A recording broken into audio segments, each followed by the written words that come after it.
It's a bit of a light news week this week, so Full Clip and I, we get to have a chat. And today we're chatting about our most anticipated games of all time. And we're going to do that right now on Gaming News Weekly.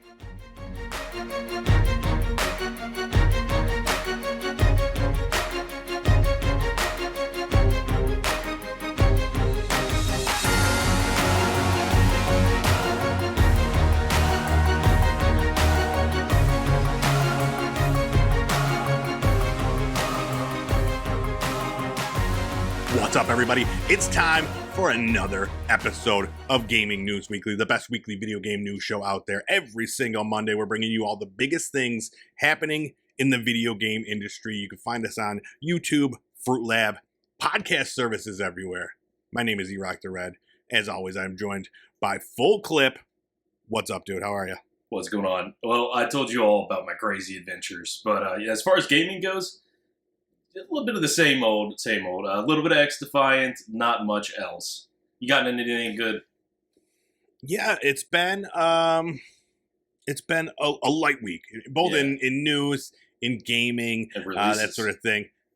Releases, yeah, very little coming out. One thing that did happen, that's kind of been what I've been experiencing. Steam Next Fest has been going on this past week, and I've been playing. You know, I love getting in there and checking out the demos, seeing what's new, what's good. I played a few good demos. I played Crush House. Do you remember talking about this one? Crush House. It's like a reality show. It looks kind of like Sims-ish. Yeah. So there's a demo out, and you get to play like the beginning. You pick 4 cast members to go in your reality house, and then you got to record them, you know, their interactions and try to win over the audience, put in ads, this sort of thing.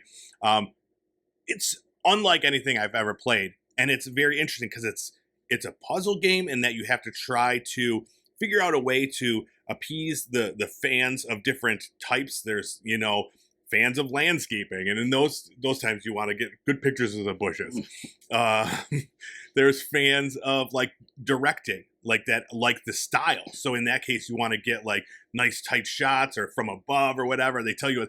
So it's like not, and then on top of that, you're looking for the drama. You don't create much drama in the house. You can by adding things or removing things, but like the people that are in the house, they'll start just screaming at each other and cursing at each other, and it's intense. So that has been fun. I played Kill Knight. I played a new demo of a game called Kill Knight. And that was way harder than I thought it was going to be. It's kind of like it's like an isometric shooter. You know, you got the top down thing, and you're just trying to. There's just so much going on. Everything's coming at you. You have all these different weapons. There's so many different options of ways to kill, and like in doing it a certain way, you'll get either shields or heavy weapons. And I was like, this game is great. And then it was one of the hardest games I've played. And I was like, okay, maybe it's not what I'm looking for right now. So those were 2 of the biggest ones I played. I also downloaded Key Locker. That's like a rhythm-based dungeon crawler type thing we talked about. Speaking of dungeon crawlers, Dungeon Clawler. This game, it's like a claw machine game, but in the claw machine are shields and daggers and swords and stuff like that. And then it's kind of like a deck builder. It's kind of like a Slay the Spire in that the people you have, you see that they're going to attack, so you want the claw machine to grab some shields to block the things, you know, or if you get the daggers, or there's different spells and stuff you can put in there. Very simple game, very fun game. All right. So does it work like a real life claw machine at the grocery store where like you get something every time? 99 out of 100 times you get nothing at all. No, every time you get something. So it's very much not like a real life claw machine. But yeah, so I've been just playing. I've been like just trying to find. I'm playing so many games, and I'm just trying to find something that's like, you know, speaking to me. I played The Witness. It's like an older puzzle game. I played Valfaris, which is like a side-scrolling shooter. Like I'm just trying to find like something that I'm enjoying. But yeah, I've been busy. Nice. Playing a lot of when I should be doing yard work and the like. But you know, whatever. I didn't even know Steam. You said it's Next Fest. Mm-hmm. Was going on. Did they have like a lot of discounts and stuff like that? Not as many discounts. It's more about trying new games. There are some discounts, but for the most part, it's just like during the Next Fest, it's just hundreds of demos for games that are, coming out. And then a lot of, how when you go in Steam, there's always that, not always, there's sometimes that page of like one of the developers playing the game live and you can watch it. There's a schedule of those. So all these developers playing their games and stuff. So it's all about new indie games. And it's, I love indie games. So it's definitely, I look forward to this all the time. And I, load up my Steam Deck with demos and then, wish list a ton of games. It's fun. I'm missing out. Yeah, you got to get in there, dude. There's a bunch of crazy games that you can try, like some weird games. And that's the best way to try them is to just, get a demo of it. All right. So this week we're doing something a little different. No new releases, really. I mean, Destiny 2, the final shape came out, getting great reviews. Destiny fans, you're already playing that. And there's no real major news. PlayStation Plus catalog for June came out. Not great. Monster Hunter Rise Football Club. Go check that out. But other than that, we got a freebie here. We could talk about whatever we want, and I'm sure the people, they just want to hear us chit chat. And that's what they always ask for. Like, stop talking about news. We don't care about news. We want to hear what Full Clip's excited to play sometime within the next couple of years.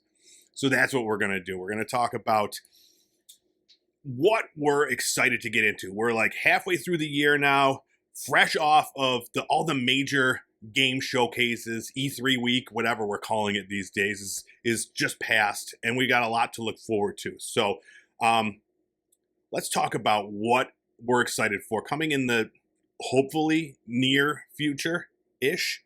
So we each picked 5 games that we're excited to talk about, and let's go back and forth. I want to hear your top 5 anticipated games coming soon. So kick us off with your number 5. All right, number 5. I have Funko Fusion in this spot, and I fully admit, like, we don't know enough about this game. This could be a steaming pile of crap. Yep. But there's so much potential with all of these properties and stuff like that, and it's really looking like it's got like the humor of a Lego game. I'm thinking maybe it doesn't have to be as squeaky clean as the Lego games sometimes are. It's a lot of R-rated, like characters and stuff in the world that they're bringing us. So yeah, I'm interested to see if it's as it's not as going to be. There's like horror stuff and all this stuff, but yeah, this I think is the perfect example of like one of these most anticipated games because we don't know what it is, but the excitement is there. It could be hugely monetized, and be like, full of NFTs or something. We don't know, but it's got Back to the Future and, Gremlins. Is that a thing? Are they there? Yeah. I don't know. Umbrella Academy, all kinds of stuff. Yeah. And that is cool. I like when stuff does that. I'm excited for that one. September 13th. So we don't got to wait too long for that one. That's not bad. All right, number 5 for me, and I've talked about it a bunch in the past. Metaphor ReFantazio is very much probably the one that's coming out the most recent for me. It comes out in October, and it's Studio Zero, Atlas, the creators of Persona 3, 4, and 5, and it's just turn-based. It's basically Persona, but now away from that the school trope, and now it's more adult. There's all these archetypes. I've talked about it a bunch of times, so I'm not going to get into it a bunch. But I'm really excited. I've been watching gameplay footage of it and just seeing how it works and what the archetypes are like and how they play into your powers and the battles and stuff like that. And it looks like a lot of it is you got to change how you're going to act depending on the characters you're fighting. So you swap out your archetypes. It looks cool. It looks really exciting. And on top of that, it's coming to Game Pass. So I don't even have to, as long as I'm a subscriber, I don't have to drop the $60, $70 on it. So that is my number 5. All right, number 4, Star Wars Outlaws coming October 30th, 2024. Right, this is another one. What to expect.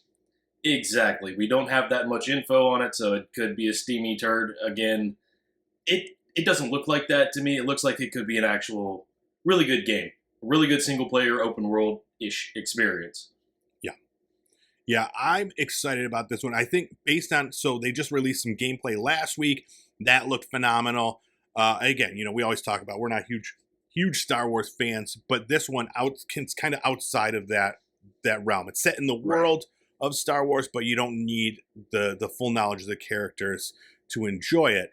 Exactly, and that's the niche that I fall into liking Star Wars. I like the world. I like that when they filmed the original series, it was in like the 1970s, so it was this 1970s view of the future, making it like retro-futuristic, and they've kept that style. So things look janky and old, and I'm not sure how these spacecraft are supposed to be holding up, but that's the Star Wars world, and that's what we're going to get, like a little slice of that pie in this game, it looks like. Yeah, and everything I've seen about this one, everybody is so down on it, and it's just because it's an Ubisoft title. It looks great. If it was anybody else publishing it, I think we'd be hearing a lot different things. So that's another one. You just got to wait and see, because they always kind of find a way to jank it up a little bit, But hopefully not this one. The gameplay looks good. This one comes out August 30th. Okay, number 4 for me, Marvel Rivals, free to play. I mean, basically, it just looks like Overwatch, but I was always a very big Overwatch fan. When Overwatch 2 came out and they completely messed up the model and went, free to play with tons and tons and tons of microtransactions, I stopped playing it. Now, I'm very excited for this one because I'm a huge Marvel fan. I miss playing Overwatch. I do regularly think, do I get back into Overwatch and try that? But now I have this alternative, and I'm excited to see what it's going to be. Now, it is from NetEase, so I don't think it's going to be any better than Overwatch 2 in terms of the microtransactions and the monetization of the game. Hopefully, it'll be a little bit better. Right now, in Overwatch, you have to pay for every character, any skin, like all that stuff. You have to pay all that. So we'll see if hopefully there's like a nice battle pass in here, or rewards that they give you. Overwatch used to give out, like, you just play the game and they're going to give you rewards. Yeah, that doesn't happen. Like presents or whatever you open. Yeah. That they stopped doing that because it was gambling, blah blah blah. But this one, I've been watching tons of gameplay footage. Each one of the characters, seeing who I'm going to play once the game does come out. Now, we don't have a release date yet, but the alpha for PC just happened a couple weeks ago. There's one coming up for console, so hopefully I'll get in there and I'll get some hands on with it soon. Yeah, very nice. Hopefully it has just a nice balance between the premium, Yes, exactly. I'm fine with some monetization as long as it's not pay to win and it's not super expensive. All right, number 3 on my list, Assassin's Creed Shadows. Now, I feel a little basic putting an Assassin's Creed title on a most anticipated list because, as everybody knows who's played a lot of Assassin's Creed, it's basically the same thing over and over and over again. But this one, I really love this setting. And that's something that I can't say about the vast majority of the Assassin's Creed games I played. Like, I love Black Flag. Origins was okay. That's set in, like, ancient Egypt. But a lot of this stuff, the setting doesn't draw me in. But this is, like, feudal Japan. And coming off the back of watching Shogun, this game is going to be pretty fun to get into. And it's coming on November 15th, 2024. Yeah, I like that there's the 2 different styles of gameplay that you can play, and you could switch between the 2. The big brawler of the one guy, and then the more finesse-like style of the other person. So yeah, that looks pretty cool. I always talk about, like, is this where I jump in on the Assassin's Creed or whatever? This one, again, I think, like you, the idea of the feudal Japan, like that story, that whole world, has me more excited than I have been for an Assassin's Creed before. So I think you should. I think you should give it a try. If I had played like the most recent 1 or 2 titles, I might not be as psyched for this. But when you put a break in between the Assassin's Creed titles and you go back in and you play a new one, it feels like novel enough that it's a good time. Nice. I'll put it on my list. All right, number 3 for me, Dragon Age: The Veilguard. Now this one was just recently, the Xbox Showcase They came out with the trailer, and then after that, they had some gameplay. The trailer was not great. It was, it just introduced us to the characters, but then they showed the gameplay, and this is what drew me in. It's the classic. Dragon Age was the earlier ones, some of my favorite games. Such a well-made game. And this one looks to be more of the same, just more updated. And one of the things that I love about it is that this game is going to be a linear role-playing game. It's not open world. You go from point A to point B, do that mission, do the next mission, do the next mission. And you don't get a lot of that anymore. And I like the more linear games sometimes. Sure, I'll take a big, giant open world. That's fun. You get to explore, do your own thing. But sometimes when it's too big, like The Witcher or something like that, I get anxious, and there's side quests. Do I do the side quest? Do I do this? This one, you're going to hold my hand. I'm just going to go through. I'm going to level up my characters, and I'm just going to win the game. And that's all I have to worry about. I don't have to think too much outside of that. So basically just like a big movie that you play, but you make the choices of, your characters. And that's pretty cool to me. This one comes out fall of 2024. So we don't have a release date, but supposedly this year, which I'm still a little bit skeptical of. But we'll see. Yeah, and that's probably an important asterisk to throw out about all these release dates that we're giving out. We know how many games get delayed on a monthly basis. So, check back, do a quick Google search if you really want to know when these things are coming out, if you're seeing this content a little late. Absolutely. All right, number 2 on my list was Black Ops 6. And the one reason for this is that it's coming to Game Pass. Because no ifs, ands, or buts about it, I'm going to be able to play it. I don't have to drop $70 to see whether it's worth getting back into. Plus, Black Ops 1 and 2 were some of the best days in gaming that I ever had, so they're selling me on the nostalgia here. Yeah, this one has me more excited than I've been for a Call of Duty in a long time. And I think part of that is, because I know that I will be playing it just because it will be available on Game Pass. But everything I've seen about the gameplay and the changes they've made and what they're keeping, what they're getting rid of, like, it seems like it's gonna be a nice mixture of them, and it seems like they're kind of focusing on what the fans want. The prestige system's back. Like, it's like all this stuff that that we used to love about Call of Duty seems to be back. So fingers crossed that it's good and it plays well. But we won't have too long to wait. It's coming out, fall this year. So October 25th. Yeah. And the setting in this one I think is going to be great too, because it's like early 90s, coming off the back of the Cold War, and so part of that means that you're going to have more simplistic weapons and gameplay, even though they're adding all this crazy like sliding and diving. I don't know if you've seen some of this. I haven't seen that. Yeah, it's no longer the basic like dolphin dive anymore, the basic forward slide. It's like you're going to be able to jump sideways and aim and shoot at the same time. So it's looking pretty crazy. But in that setting of the early 90s, you should have like more basic boots on the ground action.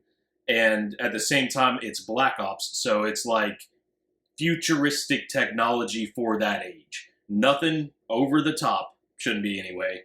Yeah. Reasonable, I would say. And that's a setting that I look forward to playing in COD. Nice. Yeah, I'm excited for that. I forgot to mention, I've been playing, so I was playing the X-Defiant, and then I got into the Valorant beta, and I tried a little Valorant on console. I've never played it before, and it's crazy how different. That's like 100 times slower. So I'm like, trying to run and slide and stuff like that. But no, it's an entirely different game that I'm not used to. So I gotta practice more about Valorant, but it's enjoyable. My number 2, and this just last week the Xbox Showcase came out. We didn't get to chat about it, so we get a little redo here. Mixtape was shown during the Xbox Showcase. And did you get a chance to go back and look at the trailer for this one? This one doesn't stand out to me. Okay, so what it is, so it's done by Beethoven and Dinosaur and Annapurna Studios. Beethoven and Dinosaur did The Artful Escape, so this very stylish game, big focus on music. And this one is, it's these kids, it's like their last day of school or their last like moment before something happens. So it's them and this amazing soundtrack. Devo, Susie and the Banshees, Joy Division, Roxy Music, Smashing Pumpkins.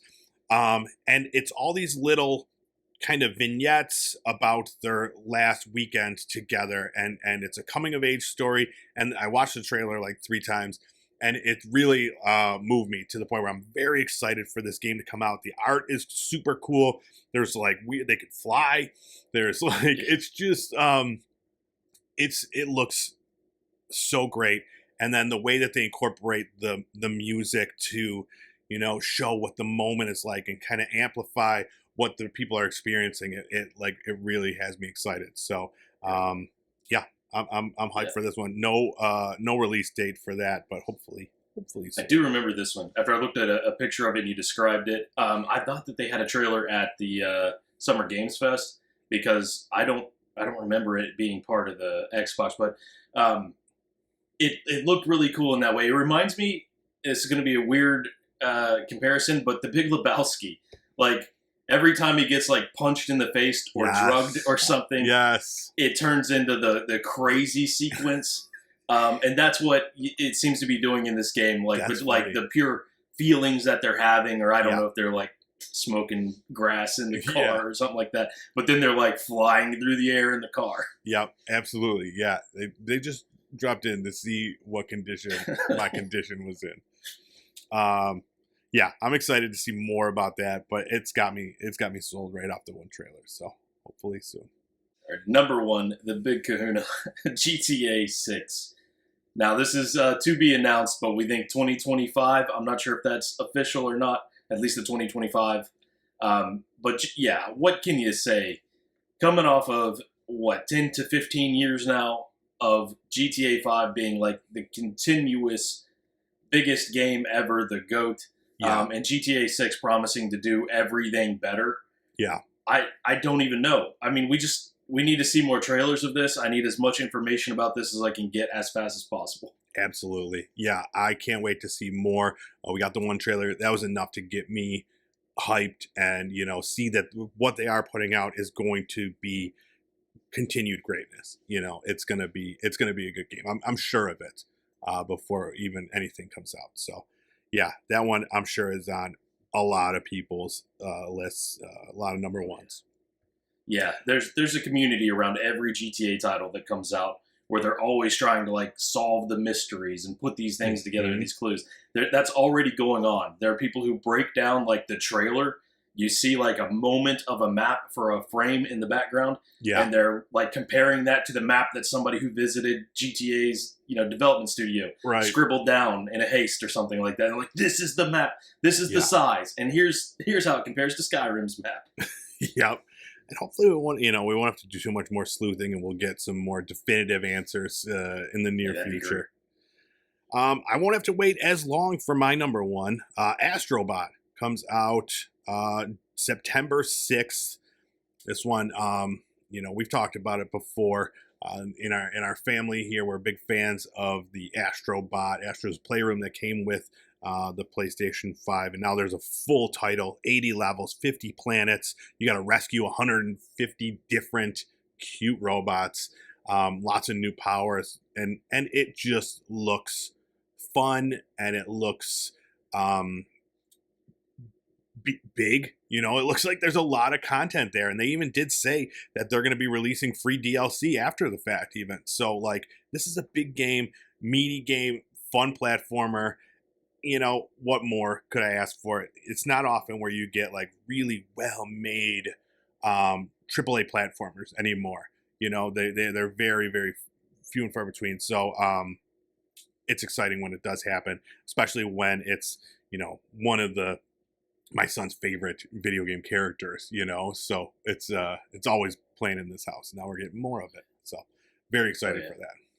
Where it's first party developed by PlayStation. It is so PlayStation centric. It's going to take advantage of every single thing that thing can do. So it's it should be more like a technical demo inside of a game. Right. That's how Astro's Playroom was. It was basically that, show you how the haptics work, and it feels amazing when it's like when you're walking through a board where it's raining, you feel the individual drops on the controller and stuff like that. It's really well done, and I'm excited for more of that magic that they kind of do within the game. So September 6th. Can't wait for that. Very excited. I did have some honorable mentions. Did you see the Doom trailer? We didn't get a chance to talk about that. The Doom, the Dark Ages one. From the Xbox so they're changing up the setting of Doom. Dude, that looks insane. He's got like the shield that turns into like a chainsaw blade, and like he's shooting skulls. That one looks insane. And then Slay the Spire 2. We don't got much information about that other than it's coming next year sometime, but I would expect more Slay the Spire, and it's my favorite deck builder. So I'm excited.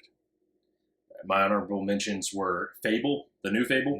I always like the old ones. I know people are shitting all over this, and we barely got a glimpse of what it actually will be like. But I have a little bit of trust that this will be something worth talking about once it comes out. And then also Phantom Blade Zero. We just saw the preview for that during the Summer Games Fest, I believe. And yeah, as far as like, the Blade Master style of game, this one really turned me on. Yeah, I watched some more gameplay footage last week of that, and I was like, dude, it looks really, really good. If they could, if it stays tight and they have a good story and stuff like that to go along with it, I think that's going to be a winner. So, yeah, I'm excited for that. There's a lot like that style coming out. Black Myth Wukong for a while was like my most anticipated game, and it's still up there. That's another honorable mention for me. But like, there's so many of these like, martial arts kind of games coming out, so we're eating good. All right, well, that's it. That's all we got to talk about, unless you got anything else. No, that's it. That is it. It's a quick one this week, but we know this is every week you need that Gaming News Weekly fixed, and we don't want to leave you leave you high and dry. You got to get that fixed, so we're here to deliver. Thanks so much for checking out this little Gaming News Weekly quickie episode. Let us know what you think about our picks. Let us know what your picks are, what you're looking forward to. Either shoot us a message over on the socials at Instagram or TikTok, or subscribe to the YouTube channel. Pop Culture Playground is the name of the channel. You'll find this show there, a bunch of other stuff. Or you could go to Full Clips channel, GameFAQs, GameFAX. Subscribe both of those, and then you can check out the podcast version anywhere podcasts are found. Just type in GNW, and you will get this show and all our previous shows right there. So again, subscribe to that, leave a review, and I think that's everything. So on that note, we're gonna go play some games, and next week we'll have more to talk about. So come on back. See you then.